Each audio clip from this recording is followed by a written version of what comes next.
만나면 거짓말 안 하고 10명은 물어봐요. 전체적인 얼굴살이 빼고 싶으면 하면 얼굴이 작아지는 효과가 조금 있는 것 같아요. 점점 붙으니까 살이. 횡령을 3번 당했거든요. 감옥도 보내보고 막 사람 그랬는데. 안녕하세요 여러분. 드디어 제가 5만 명이 되었습니다. 5만 명이 되어주신 거를 기념하면서 무무를 해보려고 그래요. 궁금하신 질문들 다 받았고요. 그리고 최대한 진실하게 대답해 보도록 하겠습니다.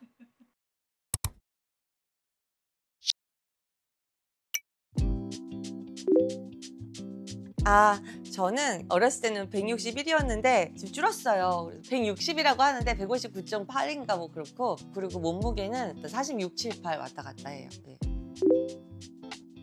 종아리 같은 경우에는요, 청소 같은 거 할 때는 압박밴드를 항상 집에서 끼고 있고요. 근육이 좀 부었다 싶을 때는 요가링 다리에 끼고 왔다 갔다 하고, 이 내전근 때문에 이렇게 움직이는 기구가 있어요. 지금 PT를 안 받으니까 포스팅을 하더라도 약간 이렇게 복근 운동을 이렇게 한다거나 배를 올려서, 아니면 내전근 운동을 하면서 생활 속에서 운동을 하려고 노력하고 있고요. 어깨 펴주는 거를 되게 중요시 자꾸만 여겨서 계속 리마인드하고 세라밴드 같은 걸로 승모근하고 어깨 피는 운동하고, 목 운동은 이렇게 늘려주는 운동 기구로 목 운동을 하고 있고, 그리고 주 3회 필라테스 하고 있습니다.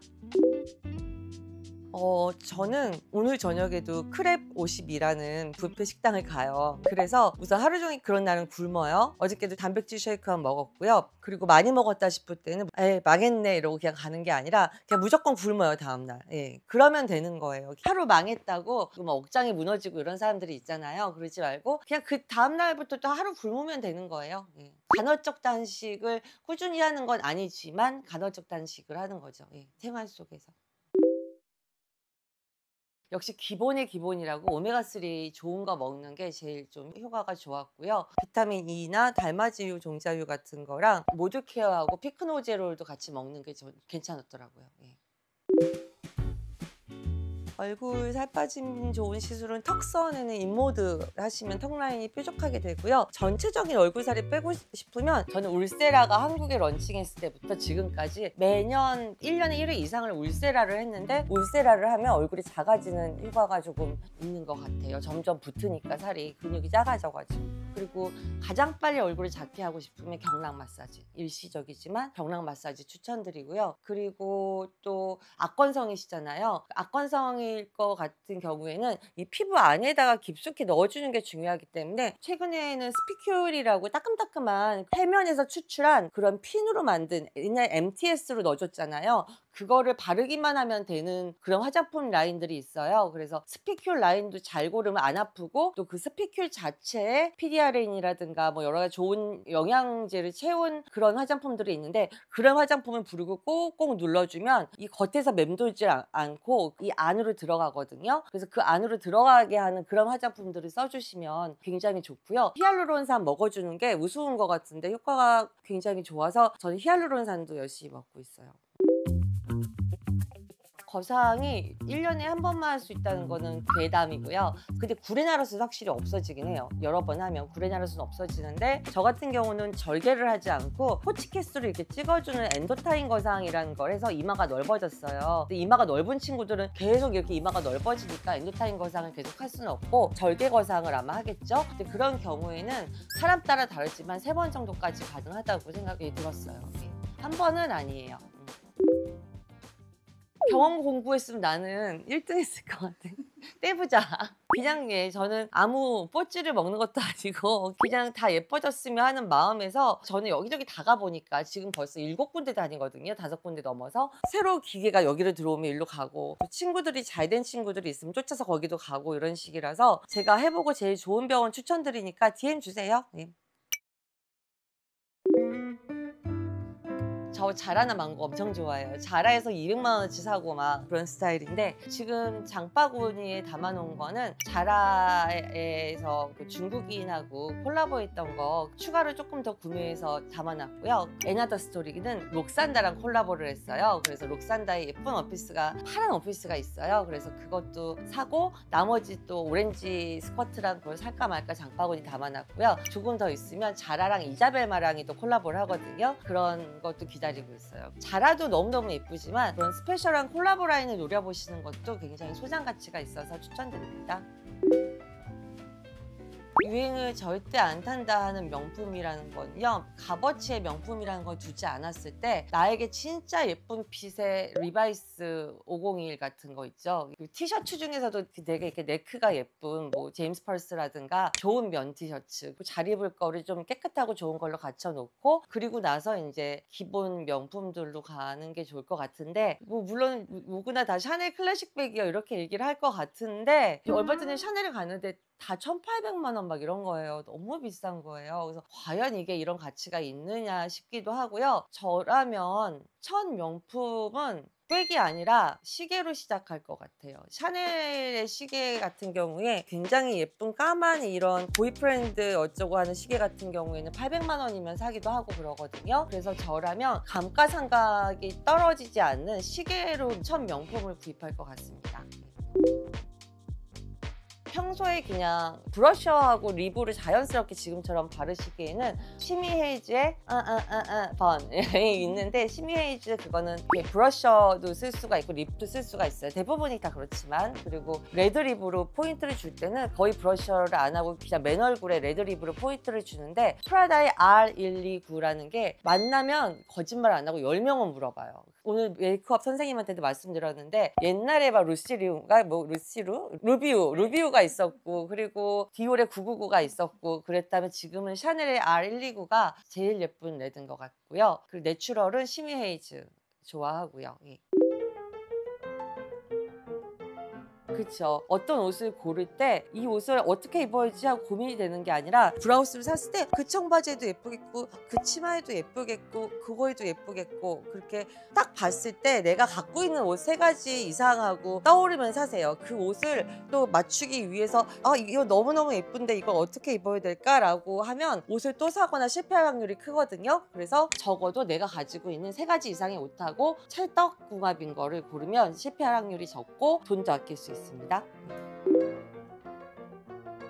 네, 브라이스 인형은 창고에 다 갖고 있습니다. 근데 다시 유행이 돌아와서 일본 갔더니 브라이스가 진열이 된 그런 빈티지 샵들이 많았고요. 그리고 I'm Sorry라는 패트리샤 그 인플루언서가 있어요. 그녀를 보면 브라이스 얼굴이라든가 그 사진을 떠가지고 이만한 백을 만들고 핸드폰 케이스를 만들고 그러더라고요. 그래서 브라이스의 붐이 다시 오려나? 그럼 저는 큰 부자가 되거든요.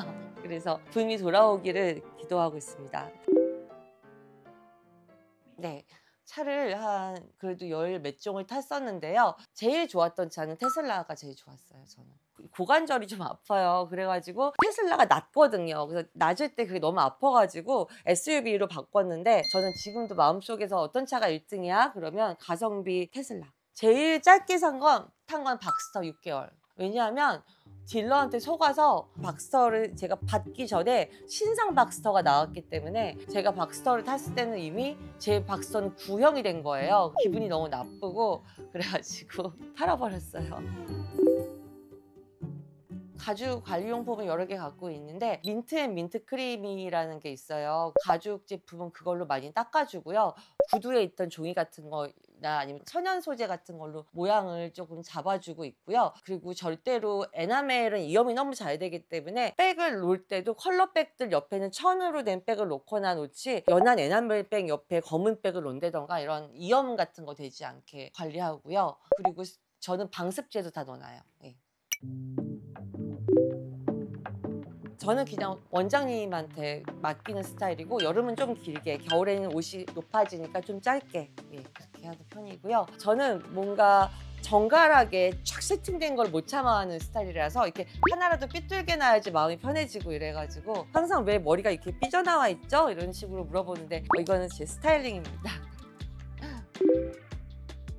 타투는 제가 예전에 스키를 타러 일본에 갔다가 미끄러져가지고 죽을 뻔한 적이 있어요. 그때 죽을 뻔한 걸 기념하면서 내가 갔다 왔던 가장 좋았던 나라의 여권에 찍힌 도장을 여기다 넣었어요. 그래서 그게 페루거든요. 도장을 팔에 찍고 정말 내가 다시 태어난 새 인생인 거를 잊지 말자, 감사하고 살자 이런 느낌으로 타투를 박았고요. 그리고 이건 히브리어인데요. 에메트라고 써있는 거고 제가 제일 좋아하는 정직, 트루스, 뭐 진실 이런 단어인데 그 단어를 여기 세워 넣었고요. 그리고 이거는 제가 강아지 2마리를 입양했을 때 천사 2마리가 저한테 온 거라서 천사를 입양한 그런 타투도 있고요. 그리고 제 생년 타투도 전 좋아하고요. 그리고 여기는 라이프라고 써있는 타투가 있는데 생명이라는 게 생을 명받은 거다. 생은 살아내는 거다 이런 뜻이 있어서 맨날 즐거움만 가득 찬 게 인생일 순 없잖아요. 그러니까 살아내는 게 인생이니까 힘들 때 보려고 이렇게 라이프라고 새겼어요.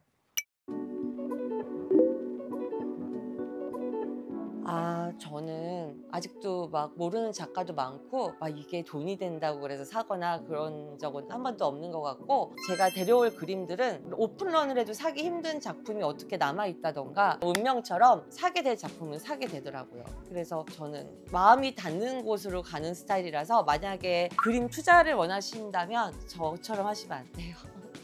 저는 밝은 기운을 주는 그림을 좋아해요. 안 그래도 삶이 팍팍한데 심란하고 어둡고 작가의 고뇌가 느껴지고 이런 작품들은 피하고 즐거움을 줄 수 있는 작품들을 좋아하고 그리고 인테리어를 좋아하니까 저희 집을 좀 더 아름답게 해주거나 이런 작품들을 좋아하고 최근에는 평평한 페인팅에서 조금 더 발전을 해서 그러니까 스컬프처까지는 아니지만 조금 더 입체적인 작품을 좋아해서 그런 쪽으로 가고 있어요. 인테리어 아이디어는 매일매일 집을 다시 싸더라도 이 호텔 저 호텔 호텔마다 옮겨 다니면서 아이디어를 호텔에서 많이 얻는 편이고 사람을 좀 높이 봐야지 좋잖아요. 그러니까 그림을 많이 갖고 있는 사람들은 부호인 경우들이 굉장히 많단 말이에요. 아이디어도 많고 아티스틱한 부호들이 많은데 레리스 리스트라는 전 세계 아트 애호가들의 집을 찍어놓은 사이트가 있는데 핀터레스트도 좋지만 그 집은 정말 리얼 부자 찐 부자들이 정말 집을 예쁘게 꾸며 놓은 사진들이 많거든요. 그래서 그 인스타그램을 보시면 그림을 이렇게 걸 수도 있구나, 가구 배치도 저렇게도 할 수 있구나 이런 깜짝 놀랄 만한 그런 창의적인 아이디어를 많이 얻을 수가 있어요. 추천드립니다.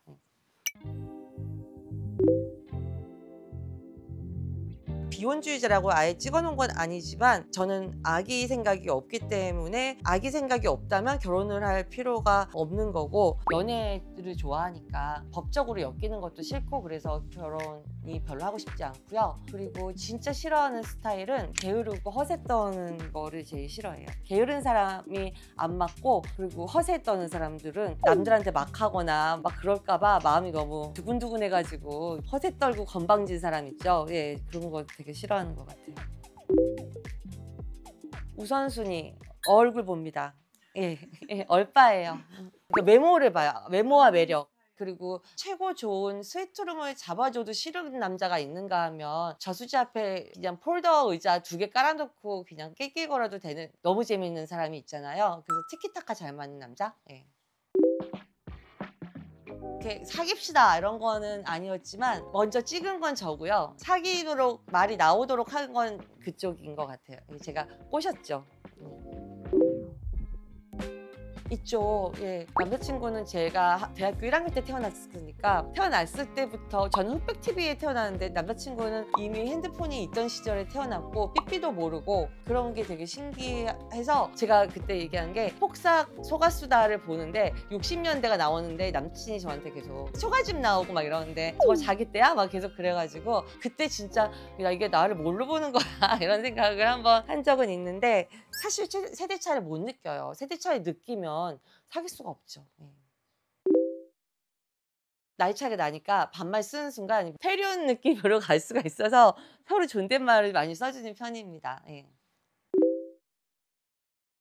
가장 심하게 싸웠던 거는 남자친구가 배우 지망생 여사친이랑 티타임을 먹어도 되니에요. 그래서 괜찮아 티타임 뭐 왜 그런 거 나한테 물어봐 나도 남사친 많은데 그랬는데 그 친구랑 티타임 갖고 저녁 먹고 술 한잔 살짝 하고 산책하고 이러고 1시에 들어왔어요. 그래서 좀 혼나야겠다. 저는 그래서 전화는 안 하거든요. 어디야 뭐해 이러진 않으니까 뭐 했어? 그랬더니 또 거짓말 안 하니까 술술술 얘기하더라고요. 그래서 오, 두 끼도 같이 먹고 산책도 했어? 뭐 이런 식으로 반을 농담하듯이 혼내듯이 화낸 적은 있죠. 그거 말고는 싸워본 적 없는 것 같아요. 사이 좋아요. 네.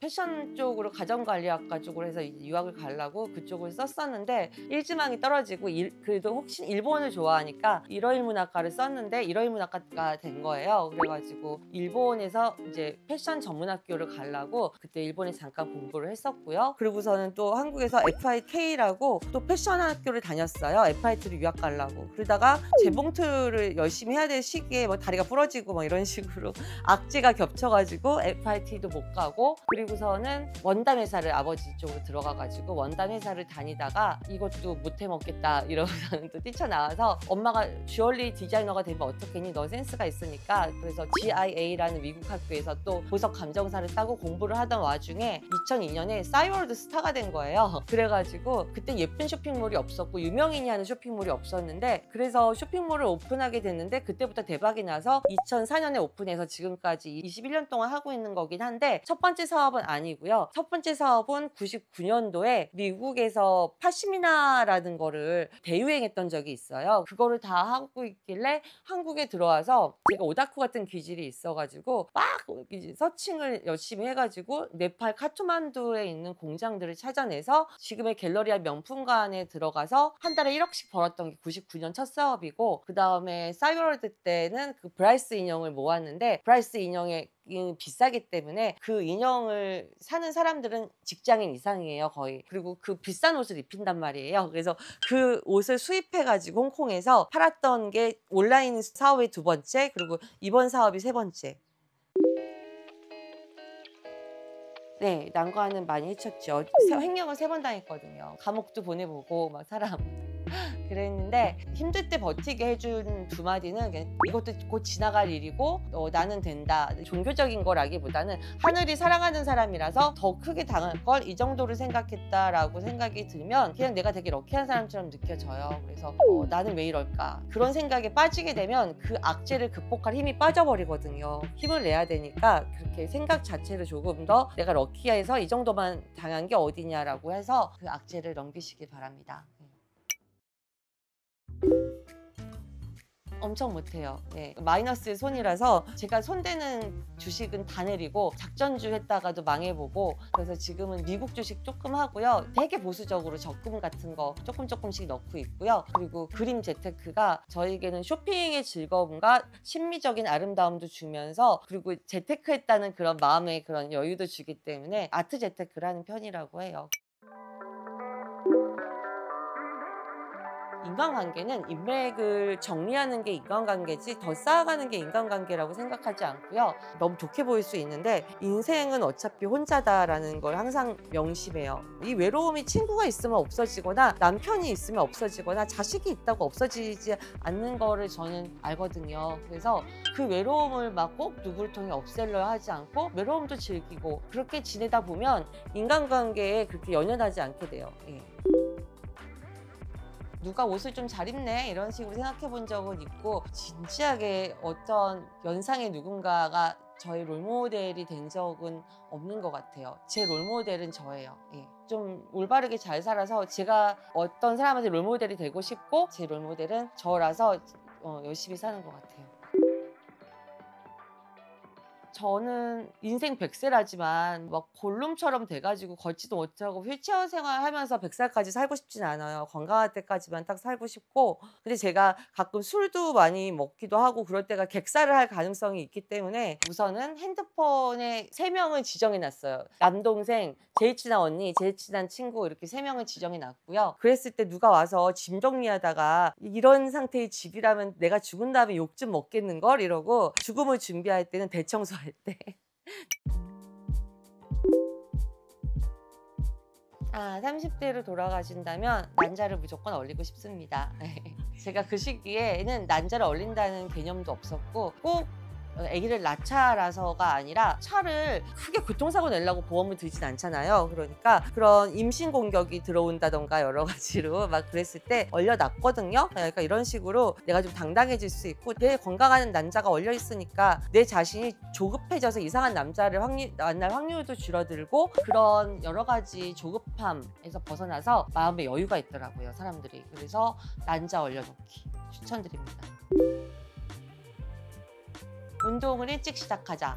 운동을 생활화하자. 그리고 많은 취미를 갖자. 지금이 뭐 한 일을 평생 할 수 있는 게 아니잖아요. 그리고 지금 있는 일보다 더 잘 맞는 일이 있을 수도 있고 그렇기 때문에 뭐 꽃꽂이도 좋고 러닝도 좋고 뭐 체스도 좋고 뭐도 좋고 취미 부자 되는 거 있죠. 그러면 정말 좋은 것 같아요. 아니면 자격증 많이 따기 이런 것도 굉장히 좋고요. 저는 자격증 따기에 중점을 뒀었거든요. 보석감정사, 뭐 정보처리사 이런 거 아니면 일본어 1급 자격증 이런 거 따는 거에 되게 막 자격증 따는 거에 재미를 붙였었는데 그런 식으로 하다 보면 나중에는 나 이거 그만두면 뭐 하지가 아니라 어느 방향으로 뻗어나갈 수 있는 인간이 될 수가 있기 때문에 취미 부자 되는 것도 굉장히 중요하고 좋은 것 같아요. 여러분 오늘 무물 타임 가져봤고요. 저 5만 된 거 진심으로 감사드립니다. 10만 되면 또 화끈한 질문과 서비스와 여러 가지를 해볼게요. 그때까지 많이 성원해 주시고요. 조댓구알 잘 부탁드립니다. 살펴가세요. 안녕.